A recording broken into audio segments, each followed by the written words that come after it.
Hey everybody, welcome to another edition of the 2-Point Conversion with Fish and Nootch.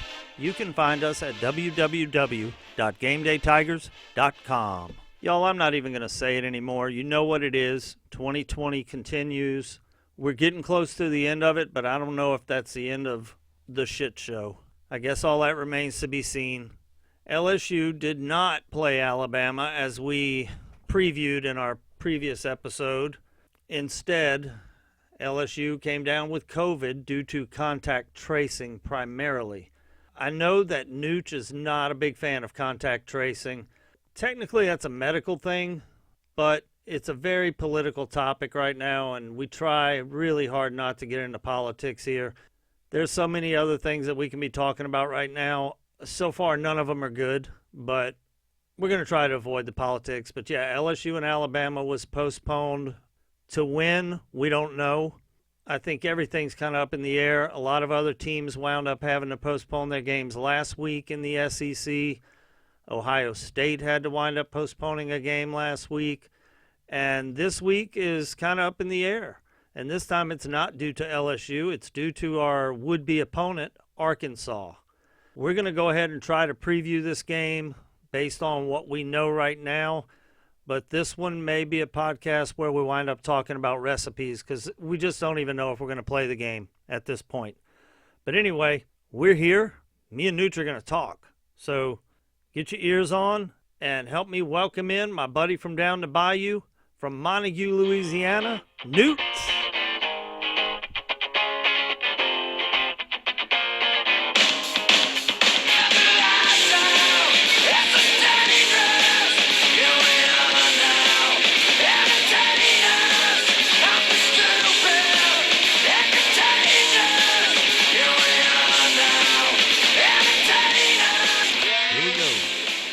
What's happening, Nootch?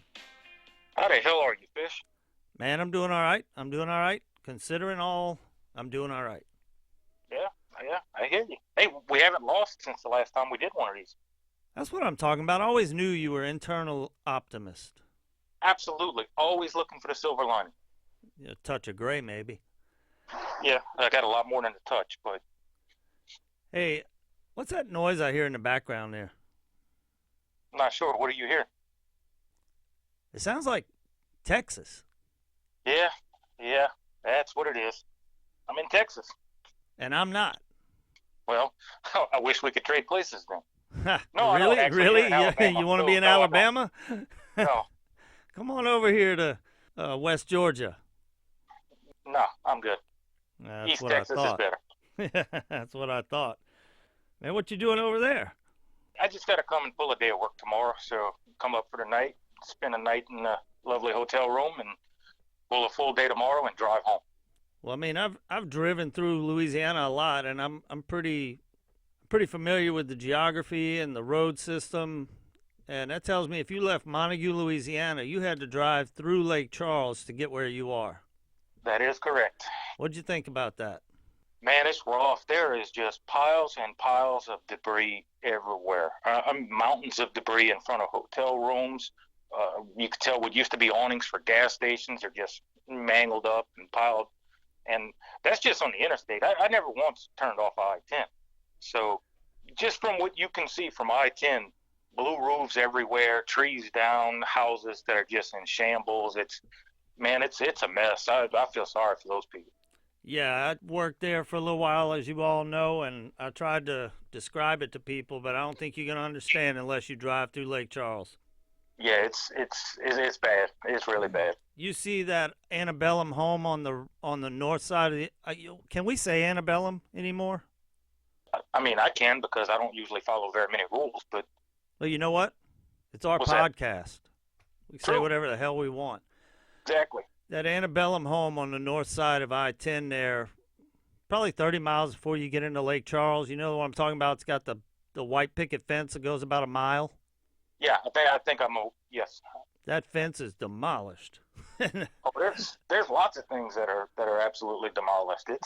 I couldn't believe it. I was not really prepared to see that, and then because of the way traffic works in this state, and because I have a death wish, I got to be stuck on top of the Lake Charles Bridge for long enough to survey all the blue out, and it's bad. It's real bad shape out there. Yeah, it is. Prayers go up to those people, and we usually don't do this. We're not big. I don't know. This is not really a humanitarian show, but man, thoughts and prayers to the people of Nicaragua. They had 2 Cat 4 hurricanes in 13 days, 15 miles apart. That is just insane to me. And if we're looking for silver linings, thankfully it hit in a not overly populated area, but just north of where they both hit, which of course storms moving that direction is the wrong side. I mean, that is some touristy area still, so it wasn't a complete barren area, but at least it wasn't some of the really heavy populated spots along the coast like it could have been. And we say in 2 Cat 4s, this Hurricane Iota, 1 mile per hour away from Cat 5. It had been a Cat 5, and it weakened right before landfall. And, you're right. It's not a very populated area, and thank God for that, but it's also not an area that's prepared for that kind of thing. No. It's third world. So, and not only that, they are actually far enough south that they very rarely actually get hit. Normally they pass a little further north than that, and it's a pretty rare occurrence for Nicaragua to get hit, let alone get slammed twice in a 2-week span. By extremely major hurricanes at that. Yeah. I heard that it's the first time in, 40 years or so, maybe more, maybe 50 years, that Nicaragua's been hit twice by a hurricane in the same year. Yeah. Oh yeah, I can believe it. I actually many moons ago was looking at buying an island off the coast of Nicaragua, and that was actually one of the selling points is that you're far enough. There's a certain latitude line that it's rare for hurricanes to hit below that. It happens, but it's extremely rare. So, like I said, these things hitting like that, and you mentioned that Iota was 1 mile less than a Cat 5, weakening on landfall. Anybody in southeast Louisiana who was here in 2005 knows a weakening system that was a 5 just offshore, it's still pretty mean whenever it hits. Oh, yeah, it brings a Cat 5 surge with it. It doesn't lose a surge. It just lost literally 5 miles an hour of wind speed is what it lost. Pretty much. Just to continue with the theme of 2020, there's another potential storm brewing, and it's pretty much headed right there. From what the models say, and we're a couple of weeks out, but, from what the models are hinting at, it's the same thing they were hinting out 2 weeks ago before Iota hit. Yeah, that's just a bad pattern set up right now for that region. So, definitely thoughts and prayers up to those people that live down there. Now, what is this podcast about? LSU football, mostly. Okay. Well, in my introduction, I acknowledged that, we didn't get to play the Alabama game. A lot of teams had to postpone games, even outside the SEC.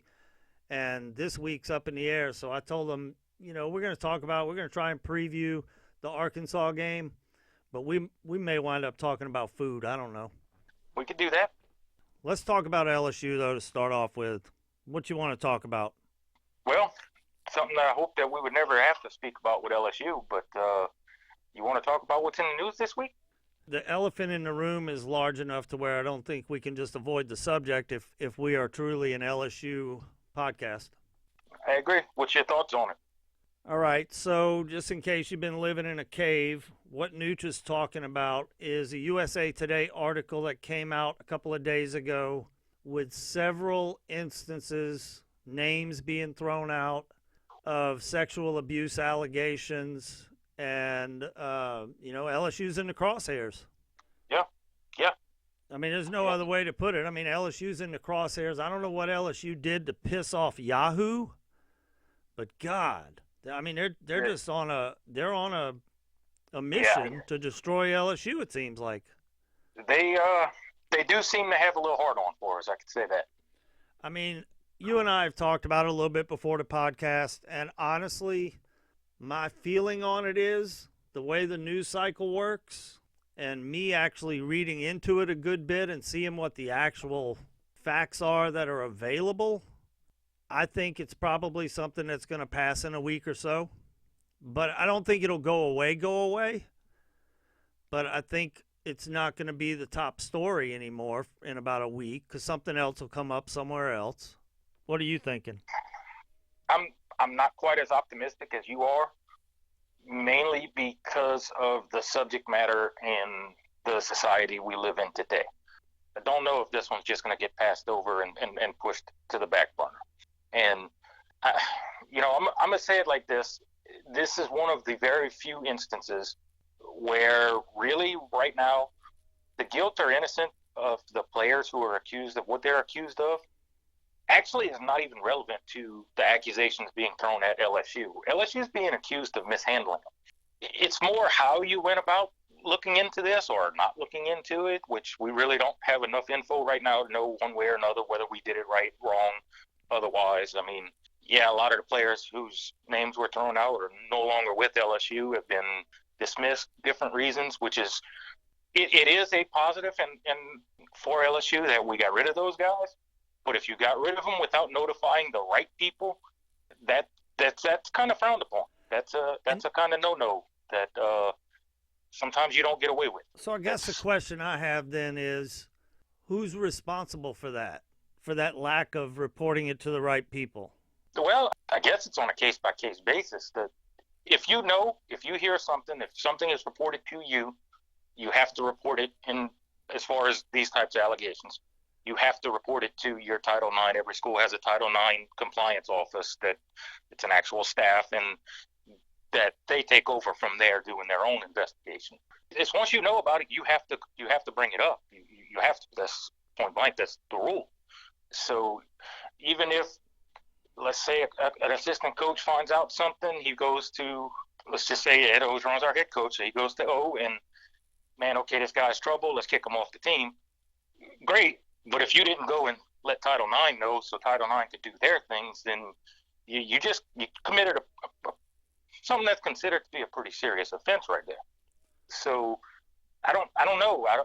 The one interview that I've read with he says that we've been completely in compliance with Title IX, which if that's the case, then yeah, we're pretty much golden on this. See, and that's where I'm a little concerned because I don't know that we're pretty much golden at that point as far as LSU goes. As right. far as the football staff and the program, yeah. But LSU, the administration, to me, is what looks like should be the target. The problem with that is none of those guys are here anymore. That's one problem, and then I'm going to throw out a name. I mean, if we can say Ed Ogeron's name, we can say Verge Osbury's name. Oh, we absolutely can, and I'm sure his name was going to come up eventually. Verge Osbury is probably head number one in my opinion. If heads have to roll, he's head number one. But you mentioned earlier, in the society in which we live, you mentioned that phrase. That's not whose head people want to see rolling, because nobody outside of LSU knows who the hell Verge Osbury is. Exactly. But they know who Coach O is. Correct. Osbury's name doesn't move a needle. And if it comes to that, I mean, man, look, it's a completely different thing. But, Bobby Petrino in Arkansas was technically a Title IX casualty. He had an affair with and that's consenting adults and all of this, but the right people wasn't involved and everything. These are the types of things that, man, once people start on that witch hunt and looking for that head, they're going to expect a head, and they're going to expect it to be someone bigger than Verge Osbury. The only difference I see there is Bobby Petrino is the one that committed the offense. Correct. No, you are correct, but I'm just saying that's once they start looking.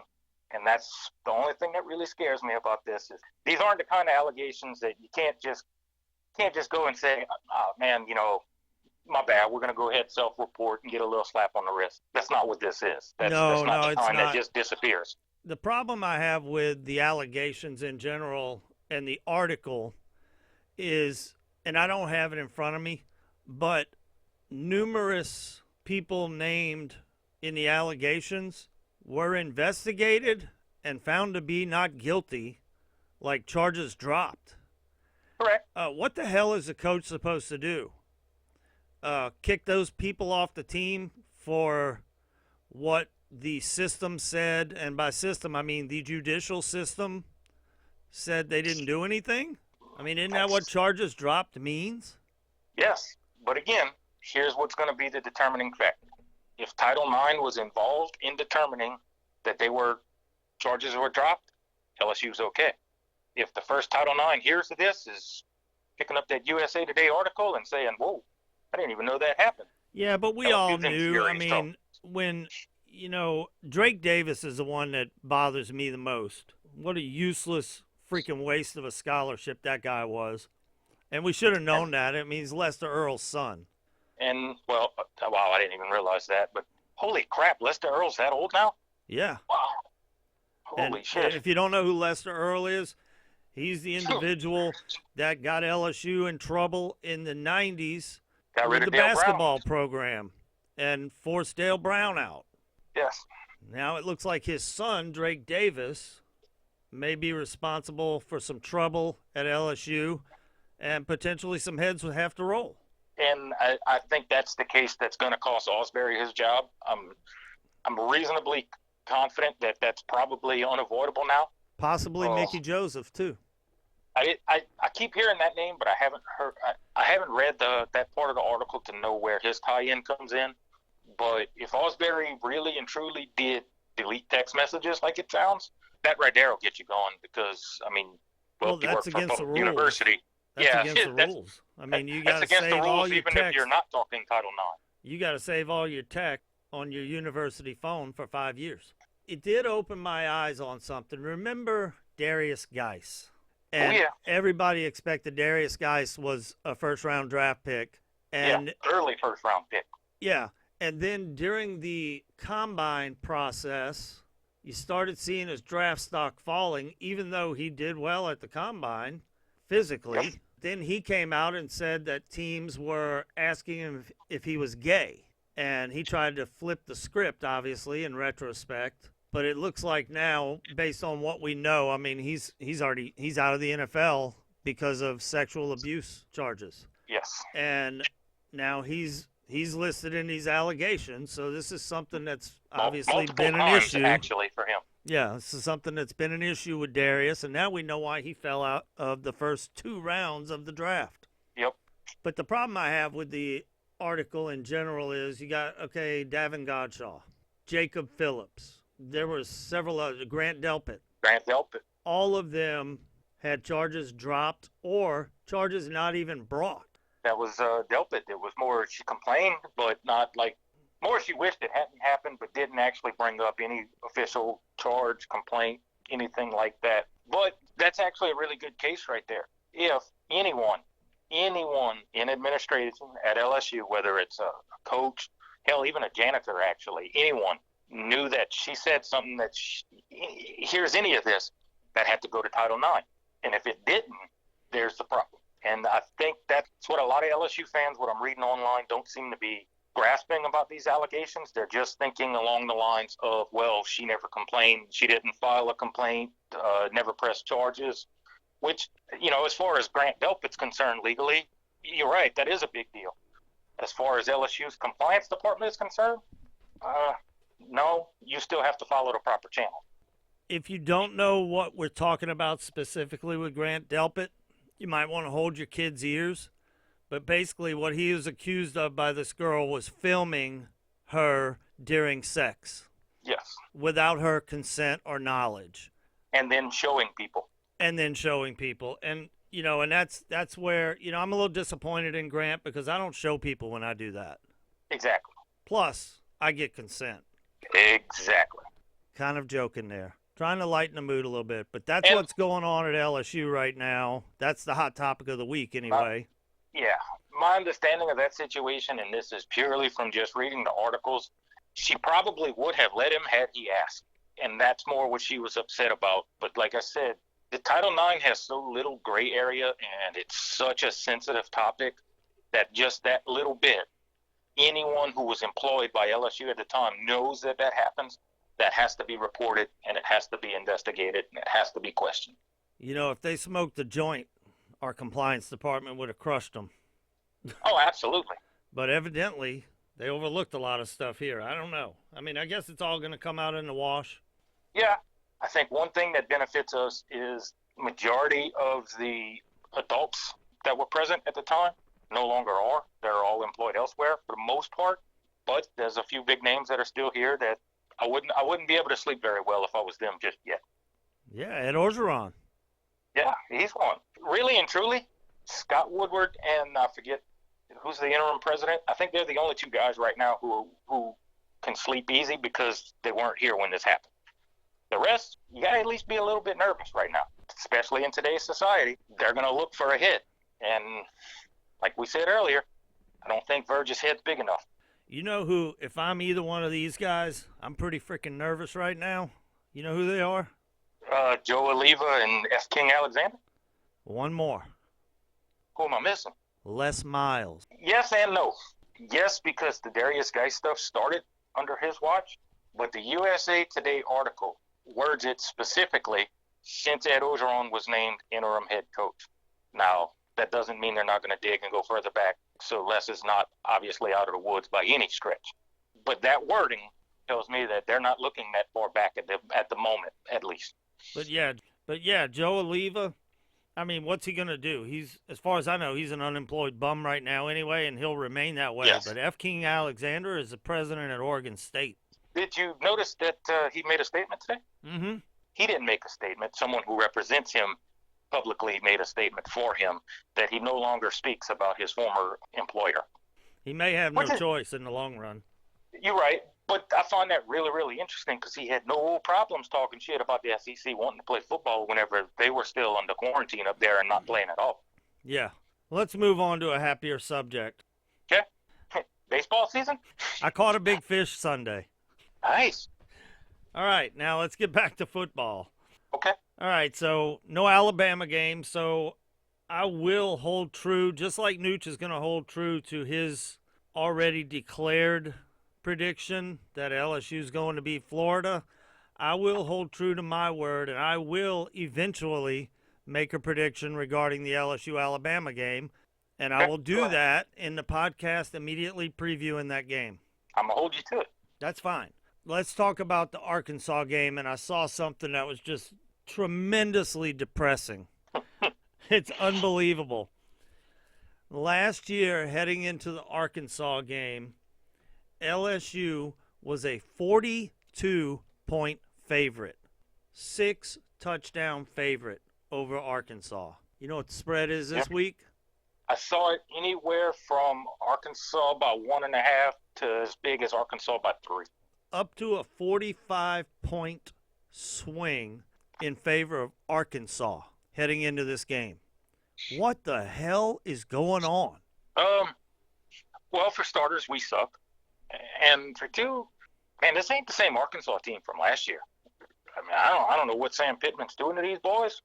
That's actually a decent football team. They aren't bad.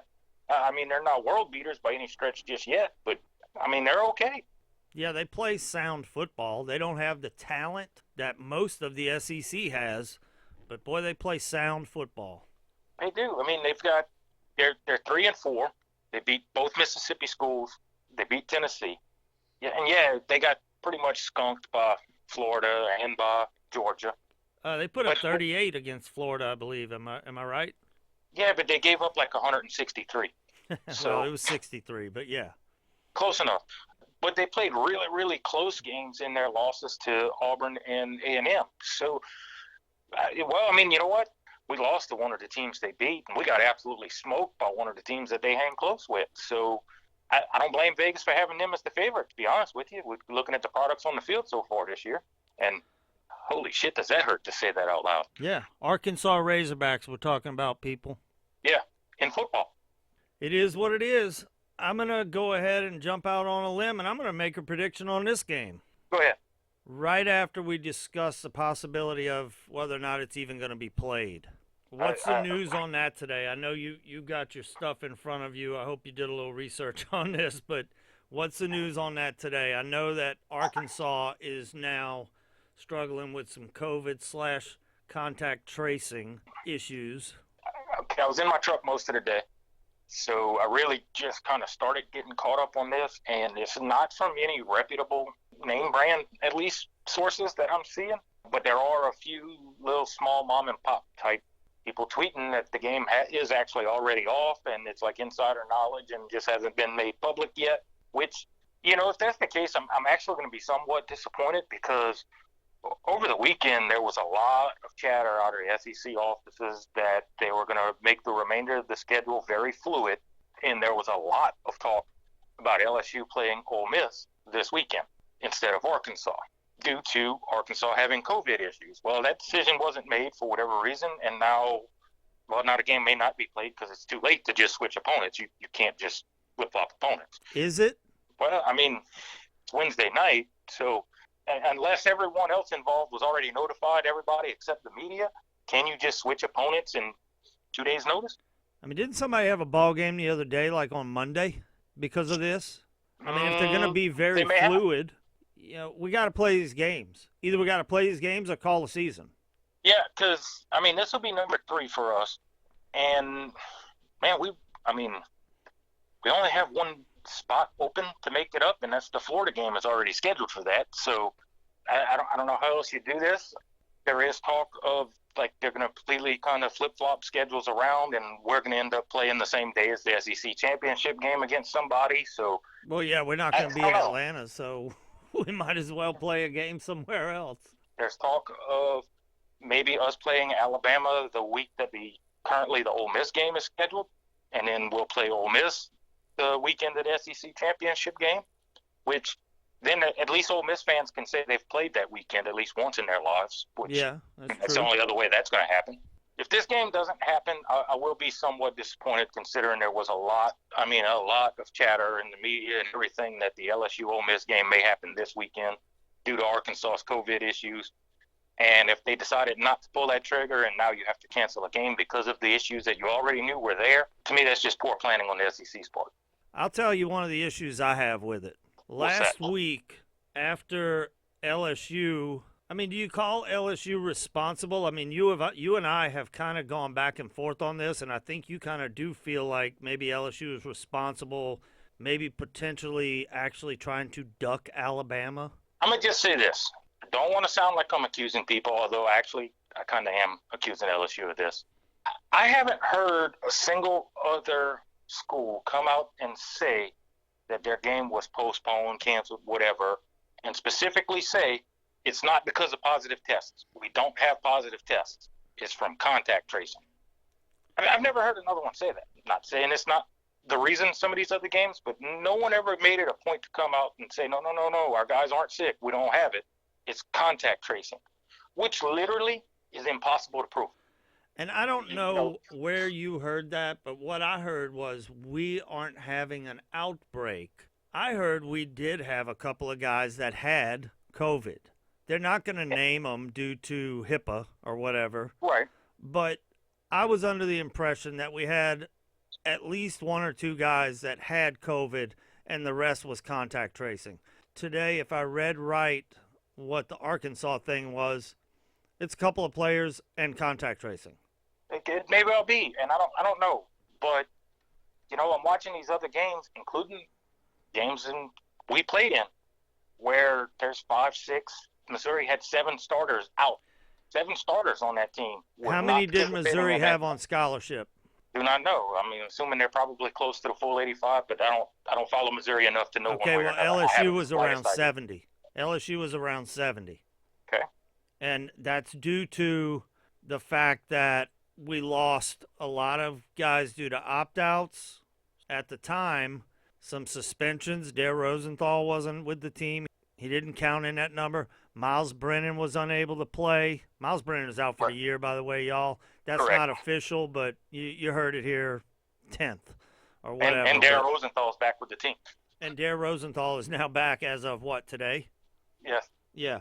So, everything changes, but the bottom line is we went into that week prior to the Alabama scheduled game with 70. And the rule is that you have to have 53, including some specific criteria. You have to have X number of offensive linemen, X number of defensive linemen, so on and so forth. And, we didn't have it. We didn't make the number. Allegedly. Well, where is all the outrage that Arkansas is ducking LSU? Do you honestly think Arkansas is scared of us? I don't think LSU's scared of Alabama, Nootch. You're I right, don't. because fear is of the unknown, and well, we all know how that game was going to end up. I mean, do I think LSU was going to beat Alabama? You'll get my prediction prior to that game. Well, let me put it to you this way, and I know we kind of mentioned it before, but I actually heard there were comments on post-game shows, there were comments on other message boards, pretty much begging, praying, hoping that we had an outbreak before the Alabama game, and then lo and behold, contact tracing cancels the Alabama game on us. I mean, Okay, but I let's don't be know. specific there. You just said you heard it on talk shows. You heard it from the talk show host. You heard it Correct. on message boards. You heard it from idiot message board posters. Oh, you're You correct. didn't hear It wasn't from anybody. anybody. You didn't hear anybody that suits up in purple and gold every Saturday say anything like that. I guarantee you, Eli Ricks and Derek Stingley, especially Derek Stingley after last year's game, I promise you, he wanted to be on Devontae Smith. Oh, I'm sure, absolutely. I have no doubt. I don't know. I could be wrong. It's just This one just stunk to me. It didn't pass the smell test for me. That's all. Well, after that was announced last week that LSU was not going to be able to play Alabama because of COVID and contact tracing, which is how I heard it. Then Auburn had the same issue. Were they ducking Mississippi State? Was Texas A&M ducking? Actually, the Auburn Mississippi State was actually Mississippi State had an actual outbreak, and they worded it as the word outbreak.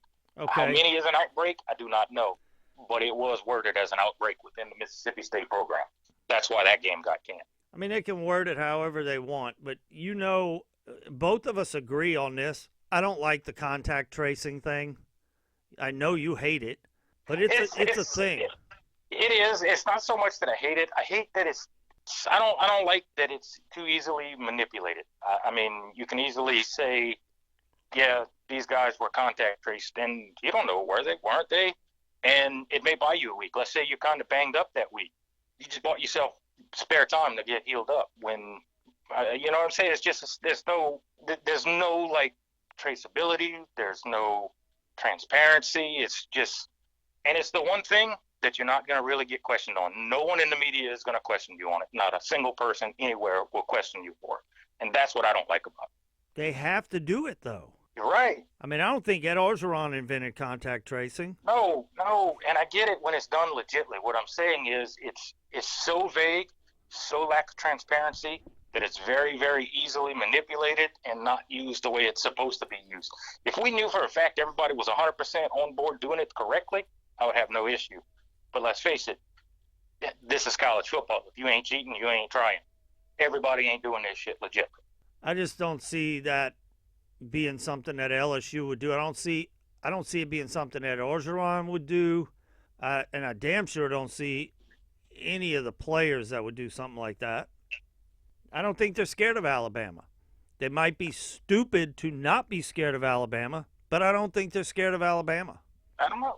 Like I said, I could be wrong. It wouldn't be the first time. I think had we played Alabama, Max Johnson probably would have started. And that's my gut feeling as well. Okay. And the fact that he was listed as one of the guys out, I mean, if it wasn't real, they could have said TJ Finley was out due to contact tracing, so Max Johnson start. I legit think Max Johnson was out. And he may have been. I don't know. I just But don't buy again, it. I don't it buy was- it. I don't, you and I have talked back and forth about this a while, and we'll never, we're not going to beat this horse to death because it is what it is. It's past now. Yeah, But- it's over with. But I'm going on record as saying I don't think there's anything shady about it. I don't think that LSU would do that. I don't think they're scared of Alabama or anybody else, no matter how bad they are. Let's get to the Arkansas game, and I'm going to go ahead and give my prediction. Okay. Right after you tell me a little bit about what Arkansas has got. Man, Arkansas's got a decent defense. I mean, no one's playing great defense this year, so it's not like it's an all-time legendary type of thing, but they're good enough defense. And, we already know who Felipe Franks is. I just looked up his numbers. That guy is basically exactly average. He throws between 220, 250 every game. Throws 2 or 3 touchdowns every game. That's just who he is. What's his interceptions this year? He's only got 3. 16 touchdowns, 3 picks. Well, that's above average. You're right. I was meaning as far as his stats. He's at 225 to 250. Nothing spectacular. He's what Kellen Mond had been the last several years. Put it to you that way. That's kind of who he is as far as what he's going to do numbers-wise. It's nothing special. Well, he hasn't played our defense yet, so he's probably about to throw for 550, but that's besides the point. What about the running game? They actually have two backs, and I was kind of surprised. With little I've watched them, I would have thought Rakeem Boyd was the bell cow, but no, it's more Traylon Smith. Traylon Smith carries the ball a little more often than him, and I mean he's also got a few more yards. It's not a huge difference. Smith has 441 on the season. Boyd's got 309, but Boyd's got 3 touchdowns to Smith's 1. You know, I watched them play against Florida. They're solid backs. I mean, Rakeem Boyd he's kind of somewhat big kid, not huge. Smith got some speed. He's got some jukes and moves. So, I mean, we have our work cut out for us to stop these two kids. Well, our defense has its work cut out stopping me and you. Yeah. I mean, I was going to try to be nice for once. All right, I'm going to go ahead and give my prediction now. All right. I believe LSU is going to kick the shit out of Arkansas. God, man, I hope you're right. I'm going to tell you what, I base it on. What's that? Remember last time we missed a game? Yes. We got a little extra week to practice. Yes. We came out and kicked shit out of South Carolina. Yes. And then we had a bye week. Then we had, you see, I skipped over something. I did that for you, buddy. Yeah. We had a bye week. Then we were scheduled to play Alabama. That game got canceled. So Right. We've had 2 weeks to work on this damn defense. We got Dare Rosenthal coming back, who, we weren't really impressed with in the beginning, but after seeing our offensive line the last couple of weeks, he can't hurt. All right. So I think LSU is going to come out very fresh. Hopefully, they got their minds right, because I'm sure they're tired of getting beat up by the fans. All you got to do if you have Twitter is get on Twitter, and the players are reacting to the fans reacting, and, they're getting their feelings hurt. But they've had a couple of weeks of reprieve, and hopefully, again, you and I both agreed Bo Pelini's a great hire, and it's because we know Bo Pelini is a great defensive coach. It is what it is, The game hasn't passed him by. He's like a little older than I am. He's not an old man. No, I think he's right around the same age as you, actually. Why don't you shut up? I'm just throwing that out there. But I think there was a big, huge disconnect for whatever reason. Blame it on COVID and the limited practice, but, whatever. The new faces, coordinators and players. But the bottom line is there was some kind of disconnect. And, they've had a couple of weeks now in a row to get stuff fixed. And I believe they're going to come out and kick shit out of Arkansas. I think they're going to try to make a statement. I hope you're right. We typically don't play very well at Arkansas. We typically don't play very well in early morning games. That's both happening this weekend. And, yeah, you mentioned last time we got a little extra reprieve. We kind of kicked the shit out of South Carolina. You are aware they fired their coach this week, correct? Yeah, I'm also aware they beat Auburn, who beat the living shit out of us. Okay. You are aware they fired their coach. You don't usually do that if you're having a decent season worth even bragging about, right? I know they beat the team that ran us off the field the last time we played. Okay. And they did it right before we played them. Yes, they did. Let's see. I'm not making a pick on this game. It's at this point in the season with the way LSU's playing, LSU may be the sole reason for Will Muschamp getting fired. You lost to them? By that, you got blown out by LSU in 2020? Yeah. Man, look, I'll tell you how bad it was. I listen to ESPNU radio most of my way here. A Florida fan called in and was talking about their remaining schedule.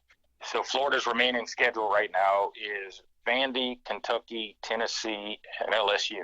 And the host legit said Kentucky is easily the best team remaining on your schedule. You have nothing to fear from anyone else other than them. And Kentucky's average at best. Holy shit, did that hurt to hear. Wow, this is what we look at. And this is just a national guy. It's not like, That's the problem is it's a national guy. He's wrong. Well, Kentucky is not what Kentucky was last year. You're right. Kentucky's not a good said. team. Who did Kentucky lose to this past week? Oh, he well said Kentucky wasn't very good. He's just comparing Kentucky to the other 3 teams. I Who he point understand. blank said was crap. We were one of the crap. I'll say this: that schedule right there. If I'm a Florida fan, I'm feeling pretty good about myself. Oh yeah, I'm booking a trip to Atlanta, Yeah, which is basically what they were saying. They were saying that Kentucky. My understanding is, and I don't follow that rivalry very much. Kentucky has a tendency to scare Florida on years they have no business scaring Florida, which this year is probably one of those types of years. yeah. Florida's gonna kick the shit out of Kentucky. Probably. Didn't Kentucky beat Florida last year for the first time in decades?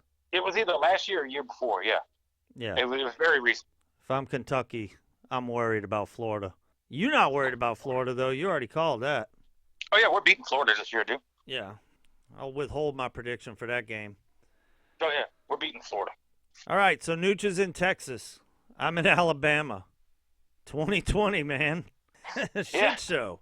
Exactly. Oh, man. What are we going to do? I hope we play the game this week. I'm really sick of trying to find a game on TV to watch on Saturday. So I hope we get to play the game this week because I'm tired of watching other conferences football. I'm tired of watching Florida run up and down the field on Arkansas. What else is there to talk about? Do you hear what the Pac-12 is bringing up to a vote possibly as early as this week as far as their football scheduling? No. So let's say you miss a game because your opponent has COVID issues, but you do not. They're going to vote where if you can figure out a way to schedule a non-conference game that weekend, they're going to let you do it. That's what they want to vote on.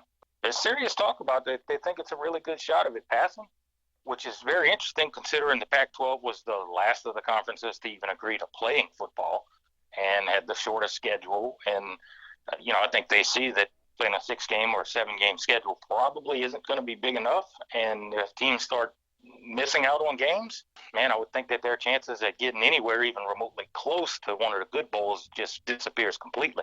They would have to figure out a way to play like LSU. Yes.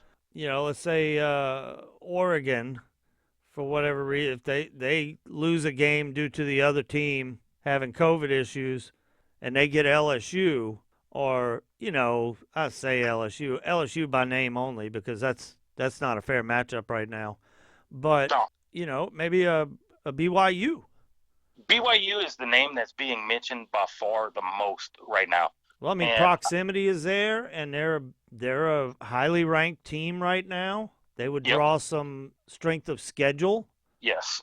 And BYU should be interested in jumping absolutely all over that as well because, well, they haven't played anybody yet. So, I mean, I think they're a pretty good ball club, but they've played literally nobody. Well, and unless that happens, they will play literally nobody.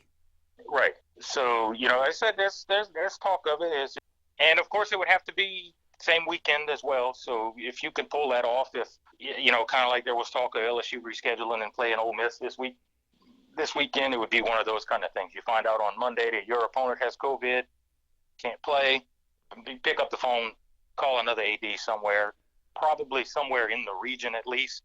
Hey, your opponent's got it, my opponent's got it. Let's get together and play somewhere. Kind of one of those types of deals. One of the problems I have with the not being able to, it's Wednesday, it's too late to do anything about it. The problem I have with that is, to my knowledge, every postponement that's happened has been announced on Wednesday. Right. So you got to give it to Thursday to line up the other one, right? There's a difference between telling somebody you're not playing on a Wednesday versus, okay, now you're actually playing somebody completely different in a completely different city. Is the logistics behind it that just kind of, you can cancel a game right up till kickoff and the game's just not going to be played. But what happens, to reschedule? What happens, we find out tonight, okay, Arkansas can't play. Ole Miss's game has already been canceled. Can you feasibly now schedule a game in a whole nother city that wasn't supposed to host a football game between two teams that weren't even supposed to play each other? And can you pull that off in 48 hours? LSU and South Memphis are not that far apart. I agree. My only concern with that is if I'll have to change my prediction if we play Ole Miss. Ole Miss will run us off the field. Yeah. Ole Miss will Lane Kiffin will intentionally put 80 up on Ed Orgeron. Not because they Oh, don't like absolutely. each other. It's because they do like each other. That's just the kind of guy Lane is. Yeah. All I right, don't. man. So I guess Yes. now the question is, are we even playing Saturday? We don't know. But we had to, it's Wednesday. We can't wait around and do this on Friday night, We had to Exactly. do a podcast. It's Wednesday night. By the time I edit all this out, this thing's not going to hit GameDayTigers.com till Thursday afternoon sometime. So we had to go ahead and do it.